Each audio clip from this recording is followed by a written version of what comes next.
Hi అండి, అందరికీ good morning. Welcome to Shravani home. Friends, ఎలా ఉన్నారు? బాగున్నారా? మేము కూడా చాలా బాగున్నాం. అందరూ బాగుండాలి, అందులో మేము ఉండాలని మనస్ఫూర్తి అయితే కోరుకుంటాం. ఫ్రెండ్స్, ఇక్కడైతే నేనైతే బండలు అయితే కడుగుతున్నాను అనమాట. ఈరోజు అయితే పెద్దరామాస కదా, మా మామకైతే పెట్టుకుంటాను అనమాట. ఇంకా బంతిపూల మాలలన్నీ మా పాప అయితే మొత్తం దర్వాజాలకు వేసేసింది. ఇక్కడైతే ముగ్గు వేస్తుంది అనమాట. ముగ్గు లేట్ అయింది కొంచెం లేవడానికి.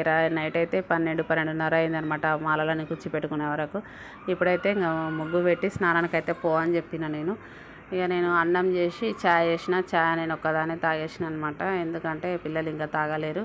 ఫస్ట్ ఛాయ్ లేనిది నాకైతే ఏ పని కాదు. ఛాయ్ అయిన తర్వాతనే పని. మా కొడుకు అయితే చూడు మంచం కింద దూరి మరీ టీవీ చూస్తున్నాడు అనమాట. ఏదైనా పని చెప్తుందని. ఇక్కడైతే మొత్తం కస్టమర్ బట్టలు అనేది అట్లనే ఉండిపోయినాయి మంచం మీద. మాకైతే ఉన్న 2 రూములు కదా ఫ్రెండ్స్, ఇంకా ప్లేస్ అయితే లేదా. మంచం అయితే లేపాలన్నమాట పైకి. మొత్తం అవన్నీ కవర్లలో పెట్టేసి మొత్తం సదరాయించి పెట్టుకోవాలన్నమాట. ఎందుకంటే మళ్ళీ అటు ఇటు పడిపోతే కష్టం అని చెప్పేసి ఇంకా ఇక్కడైతే మా ఆయనకు మా పిల్లలకు వంట చేసి పెడితే ఒక పని అవుతుందని అయితే బీరకాయ పప్పు అయితే చేస్తున్నా.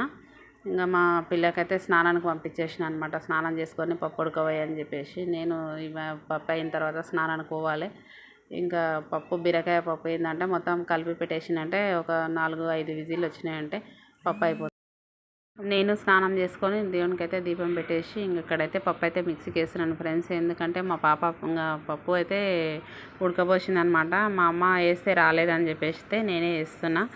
ఇక మా అమ్మ అయితే ఇక్కడైతే ఆకు నైట్ మేము పోయినాము, ట్రాఫిక్ ఫుల్ ఉండే అనమాట. దానిలో ఇంకొకటి దొరకలేదు కూడా. నేనైతే ఇక్కడ దీపం పెట్టేసుకున్నా, బంతిపూలు కూడా దండ వేసిన అనమాట, కొబ్బరికాయ కొట్టేసుకున్నా. మా పాప అప్పుడే వేసలేవా దండ అని అడుగుతుంది. ఇంకా మా అమ్మ అయితే మొత్తం అక్కడ ఇక్కడ అని మొత్తం అయితే దర్వాజాలకు పెట్టేస్తుంది. ఇంకా నేనైతే ఇవి చేసేసిన అనమాట. భక్షాలు అయితే నాకు ఎప్పుడైనా చేయనికే రాకుంటుండే అని చెప్పి నిలబడుతుంటే మా అమ్మ చేస్తుండే. ఈసారి నేనే చేసిన. మా అమ్మ నాకు చేతతలే చేయడానికంటే సరేలే అని చెప్పేసి ఇంకా మా అమ్మ అయితే అన్నం చేసింది. ఇక కలగూరగాయలు చేసింది అనమాట. సాంబారు కట్టు తీసి సాంబార్ పెట్టేసింది. ఇక మొత్తం వేడిగా అయితే అయిపోయినవి. నేనైతే మొత్తం మీద భక్షాలు అయితే నేనే చేసిన అనమాట. స్మూత్గా వచ్చినాయి అనమాట. ఎప్పుడైనా లాముగా చేస్తే కడుపు నొచ్చేది అంటారు కదా, అట్లా అని చెప్పేసి లాముగా వస్తే ఎందుకనుక చేస్తేనే తెలుస్తుంది దానిల గురించి కూడా. మా ముందే రేకులు కదా, నిలబడి నాకైతే కాలు చేతులు అయితే గుంజుకపోయినాయి అనమాట. మా అమ్మ చేసే చూసుకుంటూ ఉండేదాన్ని. ఇంకా ఈసారి మటకం నేనే చేసిన అనమాట. ఇంకా రేకుల కాకకు ఎండకు మస్తు అయింది నిలబడి. నాకు కూడా పోయి స్నానం చేసుకొని వచ్చి అయితే ఇంకా స్టార్ట్ చేసిన. మొత్తం బంతిపూలు ఇవన్నీ పెట్టేసిన అనమాట. ఈసారి అయితే ఇట్లా అయిపోయిందనమాట ఫ్రెండ్స్. ఇంకా లేట్ అవుతుంది అనుకున్నా, కానీ అయితే లేట్ అయితే ఏమి కాలేదు. ఇంకా 5-6 గంటల వరకు మొత్తం కంప్లీట్ అయితే చేసేసుకున్నాను అనమాట. ఈ బంతిపూల మాల కూడా నైటే పెట్టుకున్నాం కదా. ఇవి అయితే ఇక్కడైతే రేట్లు మస్తు అనమాట. అక్కడైతే తక్కువ. అక్కడ 50 రూపాయలకు కేజీ చామంతులు, గులాబీలు. బంతిపూలు 20 రూపాయల కేజీ. ఇక్కడైతే 150 రూపాయల కేజీ బంతిపూలు. 400-300 గులాబీ చామంతులు కేజీ అనమాట. ఇట్లయితే పెట్టేసుకున్నాను మొత్తము. ఇంకా కంప్లీట్గా మేమైతే కూరతో పెట్టామన్నమాట. ఎందుకంటే మాకు కూర పెట్టకూడదంట. పెట్టాము, మేము స్వీటే పెట్టుకుంటాము. మా అత్తమ్మ కూడా అక్కడ పెట్టుకుంటుంది. ఒక్కరొక్కరు ఒక సైడ్ ఒక లాక్క కదా. అక్కడైతే ఏమో ఉగాది పెట్టుకుంటుంది, మేము ఇక్కడ. ఇంకా ఈసారి అయితే మేము బట్టలు ఏం తెలియదు పిల్లలకు. వాళ్ళు ఏమొద్దు అని అన్నారనమాట. పాత స్టాక్ ఉంటుంది వద్దు అని చెప్పేసి ఇంకా ఆయనకు సంబంధించిన మటకం తెచ్చిపెట్టినాము. ఇంకా ఒకటి ఏంటంటే మా మామ మందు తాగాడు, సిగరెటు, బీడీ ఇట్లాంటి అలవాట్లు ఏం లేవంట. ఇంకా అవి ఏం పెట్టలేదన్నమాట. మేము భక్ష్యాలతోటే పెడతాము, ఇట్లా చికెన్ అట్లా ఏం పెట్టామన్నమాట. కొంచెం మంది ఏంటంటే ఉగాదికి, దసరాకు పెడతారు. మేము అట్లా కూడా పెట్టుకోము, అమాస రోజే పెట్టుకుంటాం అనమాట. ఇంకొకటి నాకైతే టెన్షన్ ఉండే ఫ్రెండ్స్. ఎందుకంటే అవుతుందో కాదో టైం కానీ నాకైతే చాలా మంచిగా అనిపించింది. టైంకి అయితే కుదిరిందనమాట. తొందరగా పెట్టేసుకున్నాను. మా ఆయన అప్పటికంటుండు లేట్ అవుతుందో ఏమని, కానీ ఏం లేట్ కాలేదనమాట. పొద్దున్నుంచి తిప్పలపడ్డ కష్టం అంతా ఈ పెట్టడంతో ఒక అలసట అనేది పోయిందనమాట. ఎందుకంటే మంచిగా అనిపించింది. ఇంటి నిండా మంది ఉంటే కూడా చాలా బాగుంటుంది. అందరు ఉంటేనే పండగలాగా అనిపిస్తుంది. మా పాప ఒకతే లేదు, వీడియో కాల్ చేసి మొక్కిపించినాం అనమాట. వీడియో కాల్ చేసింది, మొక్కింది.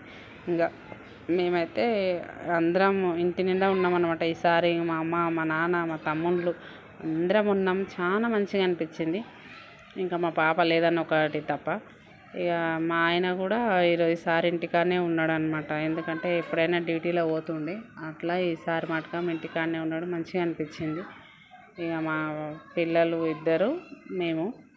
ఇక నేనైతే ఒకటే దేవుణ్ణి కోరుకున్నా, మా మామని కోరుకున్నా, ఏంటంటే మమ్మల్ని చల్లగా చూడు, మాకు ఒకరి పైసలు మాకొద్దు, మావైతే ఒకరికి ఇది కావద్దు, అదంతే. మా పైసలు మాకు ఉంటే చాలు, మిగిలితే చాలు అనేది ఒకటే మాకు కావాల్సిందని, అదొకటే మేము కోరుకునేది. ఇంకా మా పిల్లలైతే, మా తమ్ముని బిడ్డలు కూడా వచ్చిండ్రు అనమాట. గుడి దగ్గర ఉన్నారు. మాకు గుడి ఉందని చెప్పినాము కదా, ఎల్లమ్మ గుడి దగ్గర. ఇంకా ఆడనే ఉన్నారనమాట. ఈమె చిన్న ఆయన బిడ్డ అనమాట. ఇంకా ఏమన్నా అవుతుందనమాట. ఏమని మొక్కాలంటే, ఏమని మొక్కుతావు అని ఇంకా మా అమ్మ కూడా మొక్కడానికైతే లేస్తుంది. ఇక మా అమ్మ మొక్కిన తర్వాత మా పాప కూడా నిలబడి చూస్తుంది. ఏమని మొక్కుతారంటే, అందరం మంచిగా ఉండాలని మొక్కాలి అని చెప్తుంది మా అమ్మ. ఇక అందరికీ బొట్లు అయితే పెట్టుకోలేరని బొట్లు పెట్టి, ఆయమ్మ బొట్టు పెట్టుకొని ఇంకా మొక్కడానికి అయితే వచ్చింది, మొక్కుతుంది అనమాట. పిల్లలకి ఇప్పటి నుంచి అన్నీ నేర్పిస్తానే కదా ఫ్రెండ్స్, అన్నీ నేర్చుకొని ఏంది అనేది తెలిసేదైతే అట్లా అని చెప్పేసి అయితే ఇంకా మొక్కుతుంది. మా పిల్లగాడైతే ఎట్లా అంటే మొక్కి వెళ్ళిపోయిండు అనమాట. ఎక్కిరిస్తారు చూస్తారు అన్నట్లుగా. ఇంకా మా ఆయన కూడా వచ్చిండు మొక్కడానికి. ఇక ఇంటి నిండా ఈసారి అయితే చాలా మంచిగా అనిపించింది. అందరం ఉన్నాము. మా పాప ఒక్కతే లేదనమాట. మా పాప కూడా ఉంటే ఇంకా చాలా మంచిగా అనిపించేది. ఆమె లేదనేది ఒకటే, అందరం ఇంటి నిండా ఉన్నాము. చాలా బాగా అనిపించింది. ఇక మా ఆయన అయితే ఎప్పుడు డ్యూటీలో ఉండేటోడు. ఈ రోజు మటుగా ఇంటికాడినందుకు ఇంకా మంచిగా అనిపించింది ఫ్రెండ్స్. ఇట్లయితే జరిగిపోయింది అనమాట. ఇంకా పిల్లలందరినీ పిలిపించినాము, వచ్చిండ్రు అనమాట. ఇక మా పెద్ద తమ్ముని పిల్లలు కూడా హాస్టల్లో ఉంటారు. వాళ్ళకు కూడా సెలవులు ఇచ్చిండ్రు, పండగ సెలవులు వచ్చిండ్రు. మా పెద్ద పాపకు సెలవు ఇచ్చలేరు, పండగది 7 తారీఖే ఇస్తారంట. అట్లా అని చెప్పేసి ఇంకా రాలేదన్నమాట. ఎగ్జామ్స్ ఉన్నాయని రాలేదు. ఇక్కడైతే ఇంకా పిల్లలు తింటుండ్రు. చేసే వాళ్ళకన్నా తిని బాగుందంటేనే కదా ఫ్రెండ్స్ చాలా హ్యాపీగా అనిపిస్తుంది. నాకైతే చాలా బాగా అనిపించింది. మా నాన్నగారు చూడు వీడియో తీస్తున్నా అని చెప్పేసి పండుకుంటున్నా అనమాట. ఇంక అందరు పిల్లలు తింటున్నారు. మా నాన్న, మా తమ్ముళ్ళు, ఇంకా మా ఆయన అయితే బయట కూర్చున్నారు, మాట్లాడుకుంటూ అయితే కూర్చున్నారు అనమాట. మా